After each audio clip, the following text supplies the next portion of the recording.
पेशाब चिटवाया आपसे? सही बता रहे हो दादा कि गलत तो नहीं बता रहे हो? अरे बाप रे। बहुजन समाज के लोगों को एहसास दिलाने के लिए ये काम किया जाता है कि देखो, जिस संविधान तुम कहते हो कि संविधान है, हम संविधान को नहीं मानते। वो इस बात को मानते हैं कि हम आज भी मनुस्मृति को आधार मानकर ही आपके साथ हम ये अन्याय अत्याचार की घटनाओं को अंजाम देते हैं। हम संविधान को नहीं मानते। आज भी अप्रत्यक्ष रूप से, व्यवहारिक रूप से मनुस्मृति ही चल रही है। संविधान तो केवल कहने के लिए है, अप्रत्यक्ष रूप से मनुस्मृति चल रही है। जैसे आपने अभी देखा होगा, बीते महीनों में एक ओबीसी में एक यादव जाति ने कथा कहने का प्रयास किया, उसका सर मुड़वाया गया। और घोड़ी पर चढ़ने पर लोगों को मार दिया जाता है, मूछ रखने पर लोगों को मार दिया जाता है। और हिंदू राष्ट्र, राम राज्य का मतलब है वो अप्रत्यक्ष रूप से ब्राह्मण राष्ट्र लाना चाहते हैं। लेकिन वो ये कहेंगे कि हम ब्राह्मण राष्ट्र बनाना चाहते हैं, तो उनको एससी एसटी ओबीसी के लोगों का समर्थन नहीं मिलेगा। इसलिए वो लोगों को भ्रमित करते हैं, गुमराह करते हैं। वो कहते हैं कि हम हिंदू राष्ट्र बनाएंगे, तो हिंदू राष्ट्र के नाम पर एससी एसटी ओबीसी का समर्थन लेना चाहते हैं। साथ एडवोकेट सुभाष नागवंती, अधिवक्ता, लखनऊ हाई कोर्ट से हमारे साथ मौजूद हैं। लखनऊ की एक घटना घटी है जिसमें साफ तौर पे देखने को मिल रहा है, एक मंदिर में एक बुजुर्ग गए थे जो कि बहुजन समाज से आते हैं और उनके साथ एक बदसलूकी की गई। वो वहां पर क्योंकि बुजुर्ग आदमी है तो कहीं भी बच्चे और बुजुर्ग में कोई अंतर होता नहीं, तो उन्होंने वहां पर पेशाब कर दिया। उसके बाद वहां पर आरएसएस के कार्यकर्ता पहुंचते हैं और वहां पर उनसे वो जो पेशाब है वो चटवाने का काम करते हैं। इसी विषय पे बात करेंगे। क्या कहेंगे सर, आप लखनऊ हाई कोर्ट में भी हैं और इस तरह की घटना प्रदेश की राजधानी में हो रही है और राम राज्य की कल्पना की जाती है, हिंदू राष्ट्र की बात की जाती है, तो बहुजनों का स्थान कहाँ पर है? ऐसी घटनाएं बार बार हो रही हैं, एक घटना नहीं है। इटावा का घटना है, मध्य प्रदेश में घटना, ऐसी घटनाएं आ रही हैं। क्या कहेंगे सर आप? ये जो लखनऊ में अमानवीय घटना आरएसएस संघ के कार्यकर्ताओं के द्वारा जो किया गया है, इस पर मैं ये कहना चाहता हूं कि यह कोई पहली घटना नहीं है, बल्कि इस देश में हजारों सालों से एससी एसटी ओबीसी के लोगों के साथ इस तरह का अमानवीय कृत्य निरंतर हजारों सालों से किया जा रहा है।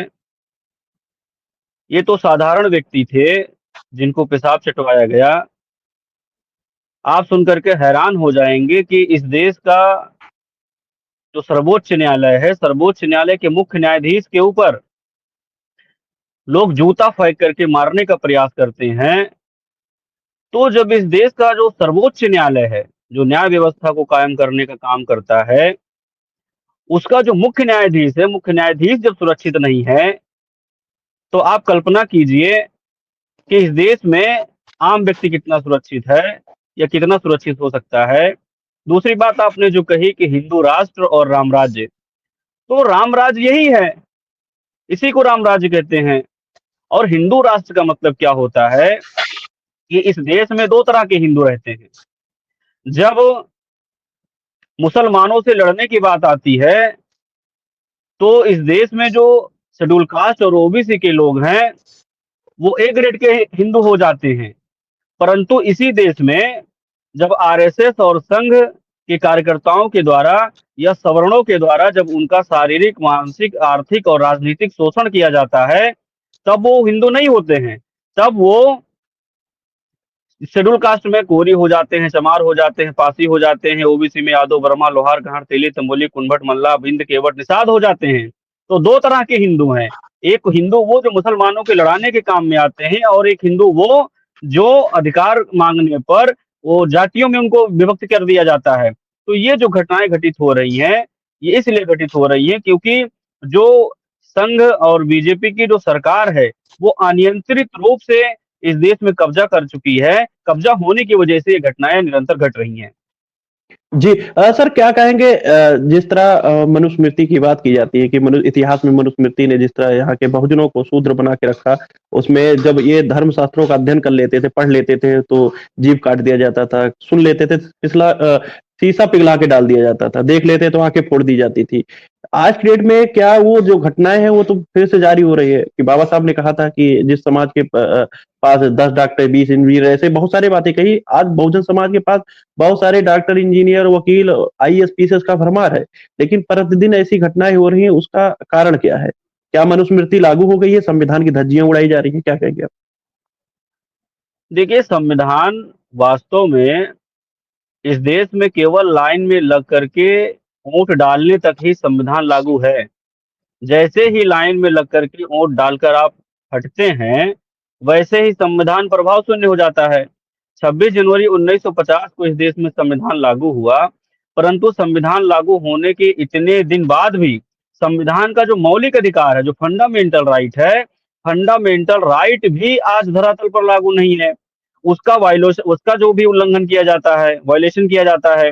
तो ये जो उल्लंघन किया जा रहा है, लागू नहीं किया जा रहा है, ये क्यों किया जा रहा है? क्योंकि आज भी अप्रत्यक्ष रूप से, व्यावहारिक रूप से मनुस्मृति ही चल रही है।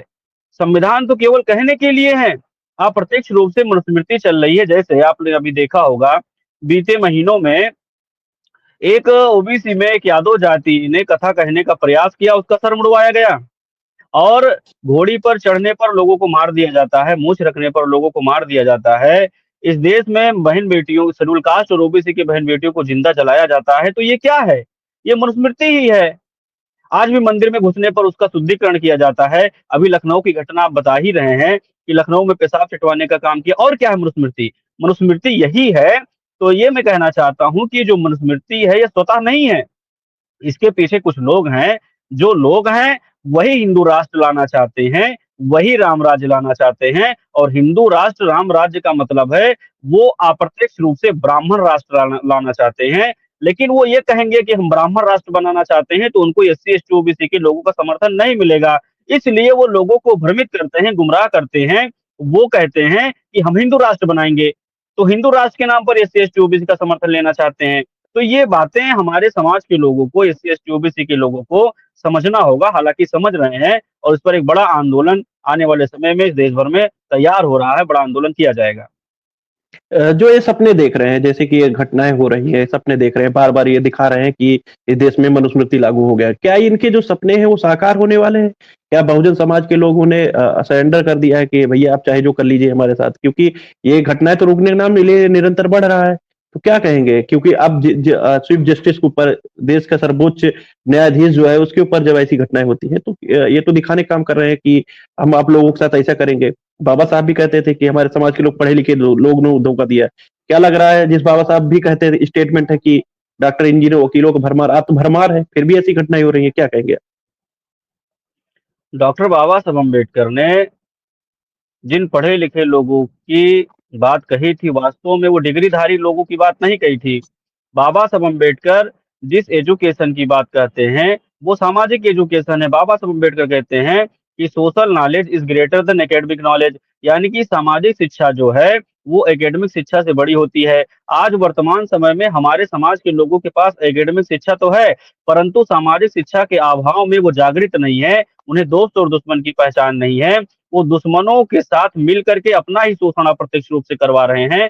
तो उनको जगाने की जरूरत है, उनको समझाने की जरूरत है। जब वो जागृत हो जाएंगे, समझ जाएंगे, तो निश्चित तौर पर इन समस्याओं का समाधान होगा।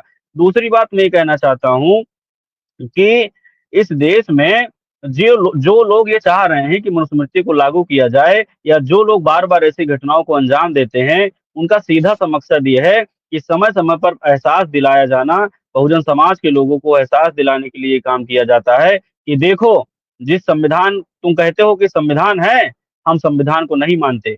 वो इस बात को मानते हैं कि हम आज भी मनुस्मृति को आधार मानकर ही आपके साथ हम ये अन्याय अत्याचार की घटनाओं को अंजाम देते हैं, हम संविधान को नहीं मानते। तो जो लोग संविधान को नहीं मानते, मैं उनसे कहना चाहता हूं कि उन्हें इस देश में रहने का अधिकार नहीं है, क्योंकि ये देश संविधान से चलता है। उन्हें देश छोड़ करके जाना चाहिए। और अगर संविधान के विरोध में जाकर के वो इस तरह का काम करेंगे, तो निश्चित तौर पर देश छोड़ करके उन्हें बाहर जाना पड़ेगा, और बहुजन समाज उन्हें कभी माफ नहीं करेगा।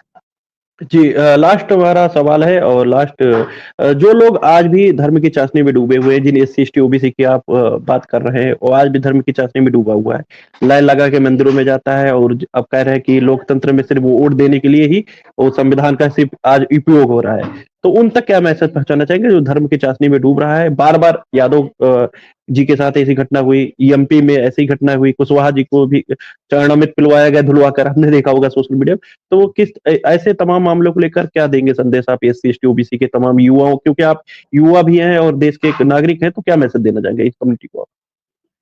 मैं इस देश में एससी एसटी ओबीसी के युवाओं को, नौजवानों को ये मैसेज देना चाहता हूँ कि ये जो धार्मिक कर्मकांड हैं या जहाँ पर आप जा करके पैसा चढ़ाने का काम करते हो और फल और मिष्ठान चढ़ाने का काम करते हो, मैं कहना चाहता हूँ कि भगवान अगर कण-कण में है, ईश्वर अगर कण-कण में है, तो उनकी पूजा कहीं भी की जा सकती है। मंदिरों में जा कर के ही आप उनकी पूजा क्यों कर रहे हो?